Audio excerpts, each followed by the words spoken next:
வாங்க பிரேக்ஃபாஸ்ட் சாப்பிட்லாம். பார்த்தீங்களா, ஆனியன் வித் எக் தோசை, தக்காளி தோசை, தக்காளி ஆனியன் எல்லாம் மிக்ஸ் பண்ண தோசை, கூடவே ஒரு கார சட்னி. சூப்பராக இருக்குங்க. உங்களோட மைண்ட் வாய்ஸ் எல்லாம் நான் கேட்ச் பண்ணிட்டேன். என்ன தெரியுமா, தினமும் இப்படியே உட்காந்து சாப்பிட்றாலே உங்கள் வீட்டில் டைனிங் டேபிள் இல்லையான்னு கேட்குறீங்களா? இருக்குங்க டைனிங் டேபிள். நம்ம தமிழர்கள் எல்லாம் என்ன சொல்லியிருக்காங்கன்னா, முன்னாடி இந்த மாதிரி சம்மணக்கால் போட்டு உட்காந்து தான் சாப்பிடணும், அப்போ தான் தொப்பை வளராது. ஓகேவா?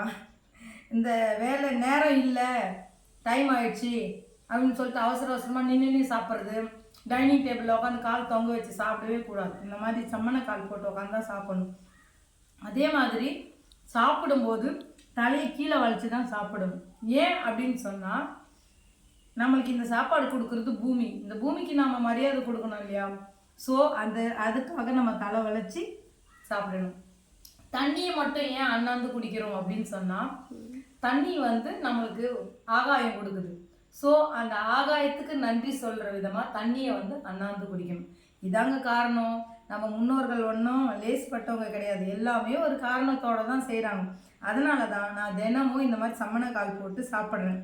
இன்னொரு விஷயம் பார்த்தீங்களா, இன்றைக்கி நான் பூ பொட்டெல்லாம் வச்சுருக்கேன். என்னோடய வியூவர்ஸ் ஒருத்தர் விரும்பி கேட்டாங்க, பூவும் பொட்டும் வச்சா அழகாக இருக்கும் அப்படின்னு சொன்னாங்க. அவங்களோட ஆசைக்காக இன்றைக்கி பூவும் பொட்டும் வச்சுருக்கேன். நல்லா இருக்கா? வீடியோ பிடிச்சிருந்தா ஷேர் பண்ணுங்கள், கமெண்ட் பண்ணுங்கள், லைக் பண்ணுங்கள், செழியன் வீட்டு சமையலை சப்ஸ்கிரைப் பண்ணுங்கள். நீங்களும் இதே மாதிரி சூப்பராக இருக்குங்க. மாவில் காரம் போட்டோம் இல்லையா, காஞ்ச மிளகா, சுருன்னு காரம் சூப்பராக இருக்குது. தோசை காலையில் காரசாரமாக சாப்பிட்டா சுறுசுறுப்பாக வேலை செய்யலாம் இல்லையா? அதனால நல்லா இருக்குது. செஞ்சு பார்த்துட்டு எப்படி இருக்குன்னு சொல்லுங்கள். ஹாய், பாய் பாய்.